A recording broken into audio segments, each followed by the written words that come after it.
I want to talk about keywords and keyword competitiveness, because keywords are things which we'll be talking about you need to put all across your website. It's these search terms that people are looking for, and so you need to make sure that you have that on your website as well. However, some are much more competitive than others. So if you look at lawyer Phoenix, Arizona, there's about 32 million results. It's pretty broad. Phoenix is a pretty big city. If we change it to something that's less competitive, let's say a dog groomer Phoenix, Arizona, only 2.3 million results. So clearly less competitive business. So there's not as much competition there, which is great if you're a dog groomer, because that means you have if you're doing the right SEO, it's going to be easier to appear on the first page for that search term. Unlike lawyers, where they put a lot of money into advertising, it's a very, very, very competitive space. There are people always fighting for those top spots. Should we only put short keywords? Is there anything else we can use? So initially, no. With Google, you need to start small with, they're called long tail keywords. So they're keywords with 3, 4, 5, 6 words all together, because you need to prove your authority in the small, less competitive spaces before Google is going to realize that you should be ranking for these more broad terms. So for this example, if I'm a dog groomer, let's say I specialize in poodle grooming. So we're going to change it to poodle groomer Phoenix, Arizona, and you can see the competitiveness. There's only 300,000 search results. So this is great because there's not as many people who put poodle grooming on their websites. And so for me, this is a great opportunity for me to start building that authority with Google. So remember, if I'm a dog groomer and you go to my website and there's absolutely nothing about dog grooming, it's just my name, my phone number, and maybe a photo, Google's gonna look at that and think, this doesn't talk anything about, relevant, yeah, right. It's not relevant. So this person must not be great for this keyword. They're probably not a dog groomer at all. So our job is to go and make sure that all the content on our website is relevant to those keywords. All right, so you're telling me all I need to do is update just a little bit of content on my website? Not exactly. So remember that we're doing this not only for our users so they have information, but for Google. Okay. So, and Google likes our websites to be structured in a very particular way, right? Ultimately, it's a robot that's scanning the back end of our website. So the back end data of the website, Google wants to make sure that we have it formatted in a way that it can easily read and know what our website's about. So these are things like our H1 tag, our metadata, meta descriptions, which I'm going to go into right now to show you where this is. Awesome, let's see it. So since we're here on this poodle grooming website, let's go to this one, Puff and Fluff Grooming and Pet Sitting. All about rhyming. It's a nice looking website, has great colors, great branding, but the problem is Google doesn't see any of that. This is what they see. Boom. That's gross. That's not that pretty. And end users, your customers, if this was the way that your website was presented, they would get nothing from this. However, this is exactly what Google looks at when they're wanting to rank a website. All right, so you're telling me that I have to know how to code to do that?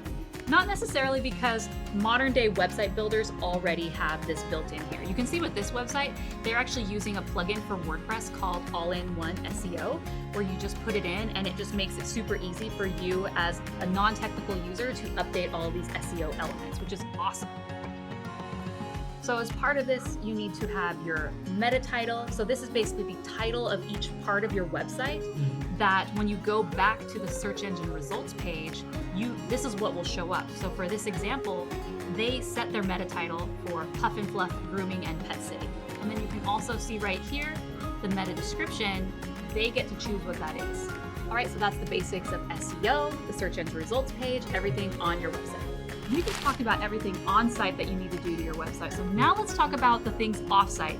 Okay. That shows Google that you're the most trusted answer for search results. All right, so explain trust a little bit more for us. Yeah, so I have an analogy. So let's say that you get a call one day and it's from a 5th grader, and the 5th grader says, hey, Morgan is the best basketball player in the entire world. Are you gonna believe him? Probably not. I think you paid him. Right. All right. Now, what if Kobe Bryant, LeBron James, and Michael Jordan called you up and said, hey, got the scoop on this new player, Morgan. She's the best basketball player in the entire world. What would you say to that? Would you believe them? Oh, absolutely. Yeah. They have authority. They have authority, so you will trust their opinion. And it's the same thing with Google. The way that Google can tell if your website, if it should trust your website, because again, we could toot our own horn all day long. And we see this all the time. People say, best dog groomer in Phoenix, Arizona, right? Like people love to toot their own horn. But with Google, Self-proclaimed. it needs that authority from other people, and that's where backlinks come in. And so backlinks are links on other websites that point back to your website. And Google uses this as an indicator to see, oh, okay, this is actually a really good website. Other people are talking about it. Now, with backlinks, it's quality over quantity. You don't just go on the internet and go put your, go on every comment, every YouTube comment, like just put your website everywhere, because that's gonna look spammy. Google's not gonna like that. It wants really high quality, the Michael Jordans, if you will. What is one thing they can do right now? The biggest thing that you can do that will give you so much bang for your buck is to put content on your website, especially content that has your keywords. To determine those keywords, you should probably, what are the products and services that you offer? Or what are the products and services that you want your customers to know about? For example, using the dog groomer in Phoenix, Arizona, maybe is there certain types of grooming that you do that you're really well known for? Let's say you're the best darn toy poodle groomer this side of the Mississippi.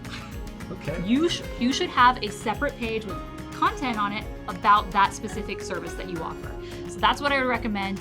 Go make sure your page just has tons of content, so that way when users and ultimately Google look at it, they know exactly what you're about, and then Google will start ranking you. All right, guys, I hope you found this beginner's guide to SEO helpful and that these are actionable things that you can start doing now, so that way your customers can start finding your business online. If you're gonna get started and you found this helpful, let us know in the comments below what was the #1 thing you learned about SEO today. Awesome, and make sure you like this video, subscribe to the channel, and if you want to see these videos first, ring that bell. But this has been The Journey, signing off.